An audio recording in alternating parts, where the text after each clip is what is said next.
सो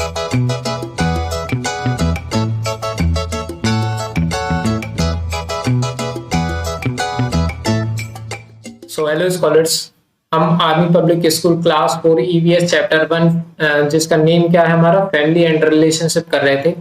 इसके पार्ट 1 में हमने फर्स्ट पेज कवर कर लिया था, सेकंड पेज भी कवर कर लिया था और हम थर्ड पेज में एडॉप्शन और फोस्टरिंग भी हमने कंप्लीट किया था। ठीक है, तो थर्ड पेज में जो हम आखिरी में देखें तो यहाँ से हमें आज स्टार्ट करना है हेरिडिटी और इनहेरिटेंस। तो सबसे पहले जो बेसिक्स बात है हेरिडिटी क्या होती है वो मैं बताता हूँ आपके लिए। देखो क्या होता है, कई बार हम देखते हैं कि जो हमारे पेरेंट्स होते हैं, कई बार या फिर आपने किसी के भी पेरेंट को ऑब्जर्व किया होगा तो उनके ही जैसे उनके बच्चे दिखते हैं, है ना। उनके पेरेंट्स जैसे ही उनके बच्चे भी दिखते हैं। ठीक है, तो ये जो प्रॉपर्टी या फिर कई बार देखा होगा आपने कि जैसा पेरेंट होते हैं वैसे ही उनका नेचर उनके बच्चों का भी होता है। कई बार जैसे पेरेंट का कलर होता है वैसे ही उनके बच्चों का भी होता है। तो ये जो चीज होती है ना कि अपने पेरेंट की ही जैसे दिखना, उस चीज को हम हेरिडिटी बोलते हैं। सिर्फ दिखना ही नहीं, अंदर का बिहेवियर भी थोड़ा बहुत क्या होता है हमारे पेरेंट जैसे ही हमारा होता है। ऐसा सबके साथ होता है। आपका भी देखना तो आपके भी जो पेरेंट्स होंगे ना वैसे ही दिखेंगे जैसे कि आप होंगे, थोड़े थोड़े, है ना, पूरा पूरा तरीका नहीं, हल्का सा। ठीक है, तो ये हेरिडिटी की वजह से होता है। ठीक है, अब आगे देखते हैं। देखो इसको थोड़ा सा रीड करते हैं। हेरिडिटी ऑल्सो कॉल्ड इनहेरिटेंस और बायोलॉजिकल इनहेरिटेंस, मीन्स हेरिडिटी को ही हम इनहेरिटेंस बोलते हैं या फिर बायोलॉजिकल इनहेरिटेंस बोलते हैं। It is the passing of traits from parent to their offsprings. It happens in plants, animals and yes even humans. कई बार देखो जो कैरेक्टरिस्टिक्स हमारे पेरेंट्स के द्वारा उनके बच्चों में आ जाती है, इसको ही हम हेरिडिटी कहते हैं। ठीक है, अब ये जो चीज होती है हेरिडिटी, ये एनिमल्स में भी होती है और प्लांट्स में भी होती है। ठीक है, याद रखना प्लांट्स में भी हेरिडिटी होती है। ठीक है, और अगर एनिमल्स में होती है तो ऑब्वियसली हम तो फिर ह्यूमंस है, हम में भी होती है ना। अब देखो यहाँ पे ये थोड़ा सा एक्सप्लेन कर रहे हैं जो मैंने बताया आपको। You might have notice that the family members look similar to one and another. ये मैंने अभी बताया आपको कि हमारे फैमिली मेंबर थोड़े थोड़े हमारे जैसे दिखते हैं। Even through they are not identical, अब बिल्कुल तो सेम नहीं दिखते लेकिन थोड़े बहुत तो दिखते हैं ना। It might be case that someone's hair and eyes are the same colour of their parents, है ना, और their face has same shape. कई बार क्या होता है हमारे पेरेंट की जो आईज का कलर होता है, जो हमारे उनके पेरेंट्स के बालों का कलर होता है या फिर स्किन का जो कलर होता है वो सेम होता है उनके बच्चों का भी, है ना। इस तरीके से हमें देखने को मिलता है ना। That are inherited characteristics that you don't have any control over. इन सब पे आपका कोई कंट्रोल नहीं होता है। अगर आप चाहें कि आप बिल्कुल काले हैं और बिल्कुल ही अंग्रेज जैसे दिखने लग जाए तो ऐसा तो होगा नहीं ना, ऐसा हो नहीं सकता है, उस पर तो आप कुछ कर नहीं सकते हैं। ठीक है, आपके बाल अगर बिल्कुल ब्लैक है और अगर आप चाहें कि बिल्कुल मेरे येलोइश बाल हो जाएं तो वो कलर करने से होंगे ना, नेचुरली तो हो नहीं सकते हैं। तो इस तरीके से कुछ चीज ऐसी होती है जिसमें हमारा कंट्रोल नहीं होता है ना।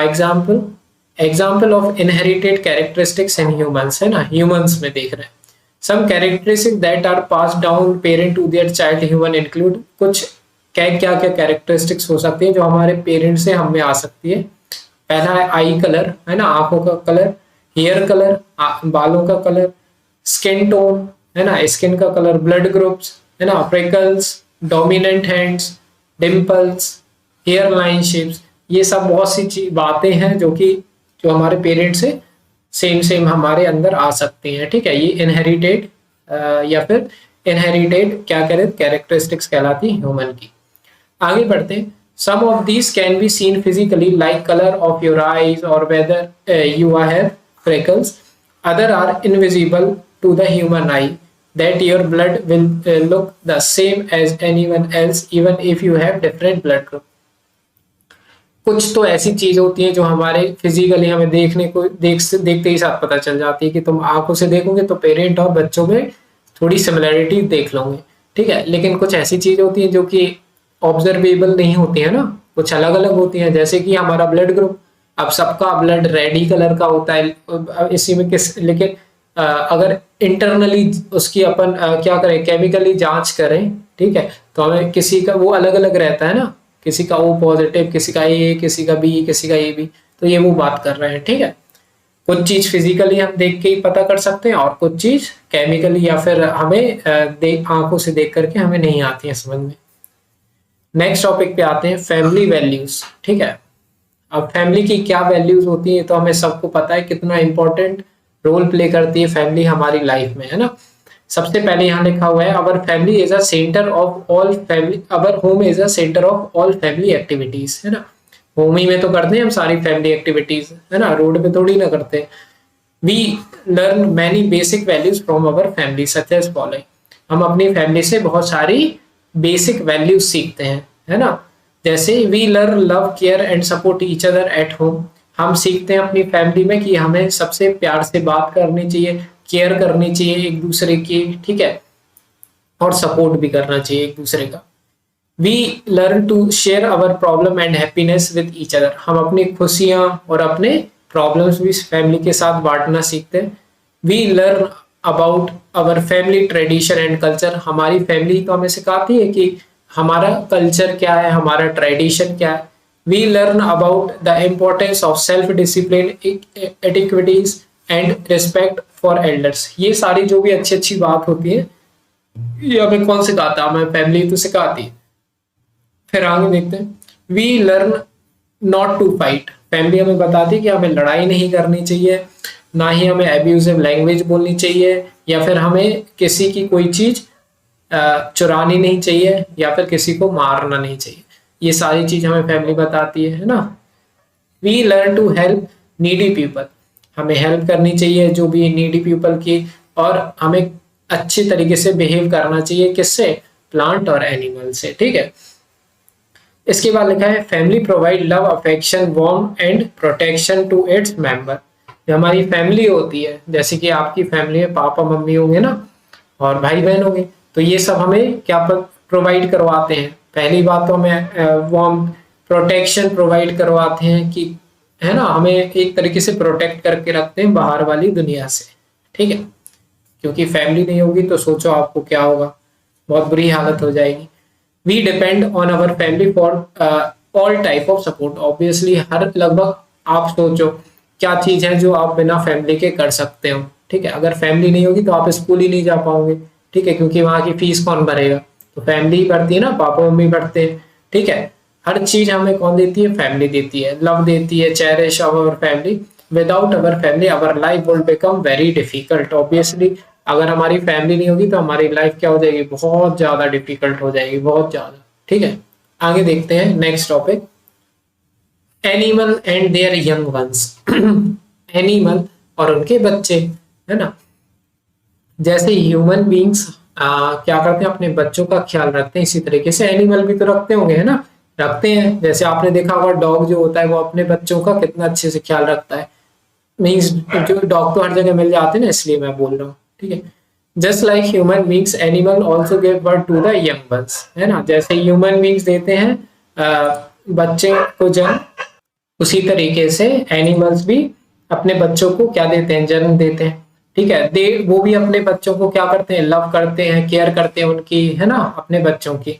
Animals which give birth to their young ones and feed them on their own milk are called mammals, जो बच्चा पैदा करते हैं उनको मैमल्स कहते हैं, ठीक है, जो बच्चे को पैदा करते हैं। अब देखो आगे बढ़ते हैं, इसमें लिखा है the babies feed on the mother's milk, for example elephants, lion, dogs, cat, monkey, cows, camels. देखो ये सब जो है ना, ये बच्चे पैदा करते हैं, ठीक है, अंडे नहीं देते हैं, ये खुद के बच्चे सीधा पैदा करते हैं, ठीक है। सम एनिमल्स ले एग्स, लेकिन कुछ ऐसे एनिमल्स होते हैं जो कि क्या देते हैं, एग देते हैं, अंडे देते हैं, है ना। They the egg are has to help the baby animal come out of the shell, है ना। फिर इसके बाद लिखा हुआ है ऐसे कौन कौन से एनिमल होते हैं जो एग देते हैं, वो है fish, bird, frog, insect, snake, snake भी जो सांप होता है वो भी अंडे ही देता है, ठीक है। इसके बाद लिखा है all animal give complete parental care to their young ones, जितने भी पेरेंट होते हैं सारे के सारे क्या करते हैं, केयर करते हैं अपने बच्चों की। They protect their young once from all kind of harm, और वो प्रोटेक्ट करके रखते हैं अपने बच्चों को हर तरीके की मुसीबत से, ठीक है। तो वो तो करके ही रखते हैं, हमें पता है। They feed them, teach them new things and look after them. वो उन अपने बच्चों को हर चीज में, देखो पहली चीज तो खाना खिलाते हैं, तभी तो वो बड़े हो पाएंगे ना। और उनको पढ़ाते हैं, है ना, उनको बताते हैं कि कैसे हमें चलना है, क्या करना है, ठीक है। और उनको देख करके रखते हैं till young ones are grown up, जब तक वो बड़े नहीं हो जाते, and are able to look after themselves, है ना। और वो खुद का जब तक ख्याल रखना सीख नहीं जाते तब तक वो उनका क्या करते हैं, उनको उनका ध्यान रखते हैं। इसके बाद देखो इसमें है एक छोटा सा ये ट्री, मीन्स एक तरीके से ये फ्लो चार्ट है। इसमें देखो क्या लिखा है, addition to our families, means हमारी फैमिली में नया इंसान किस किस तरीके से जुड़ सकता है। सबसे पहले तो मैरिज, है ना। अगर वो मैरिज करेगा तो ऑब्वियसली अगर हमारे घर में किसी की शादी होगी तो वो अपनी वाइफ लेकर के आएगा ना, जिसकी भी शादी होगी, तो हमारी फैमिली बड़ी हो जाएगी। फिर बर्थ, अगर मान लो शादी हो गई फिर बच्चा होगा तो वो एक बच्चा आ जाएगा तो और बड़ी हो जाएगी फैमिली। अगर बर्थ नहीं हुआ तो क्या करेगा, वो एडॉप्ट करेंगे चाइल्ड को, तो भी बढ़ जाएगी हमारी फैमिली, ठीक है। या फिर फोस्टरिंग, फोस्टरिंग हमने सीखा था ना कि कुछ समय के लिए किसी बच्चे को लेकर के आना। अगर देखो बर्थ होती है, अगर बच्चा पैदा होता है तो दो कौन कौन हो सकता है, एक तो ह्यूमन बींग्स या फिर एनिमल का बच्चा, है ना।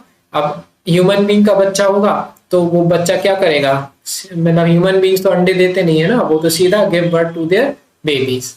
इसके बाद देखें तो यहाँ देखो क्या लिखा हुआ है, एनिमल जो रहते हैं, अब एनिमल दो तरीके से बच्चे दे सकते हैं। कुछ रहते हैं कुछ रहते हैं मैमल्स, मैमल्स क्या रहते हैं, जो सीधा बर्थ दे देते हैं। और अदर एनिमल कौन हो जाते हैं, जो अंडे देते हैं, तो वो ये अंडे देने वाले ये लिखे हुए हैं, और जो बर्थ देते हैं डायरेक्ट वो ये लिखे हुए हैं, ठीक है। तो इस तरीके से देखो हमारा क्या हो गया, ये पूरा चैप्टर कंप्लीट है ना। चैप्टर नंबर 1 हमारा हो गया कंप्लीट, और ये था हमारा पार्ट नंबर 2। अब जो पार्ट नंबर 3 होगा उसमें हम करेंगे क्वेश्चन आंसर, ठीक है। तो अगर पसंद आई हो वीडियो प्लीज लाइक कीजिए, वीडियो सब्सक्राइब कीजिए चैनल को, और जिस भी चैप्टर में डाउट हो तो वो पूछे कमेंट सेक्शन में बताओ, और कोई भी डाउट हो तो कमेंट सेक्शन में आप लिख सकते हैं ना। तो मिलते हैं नेक्स्ट वीडियो में, उसकी वीडियो की लिंक आपको डिस्क्रिप्शन में मिल जाएगी, ठीक है गाइस।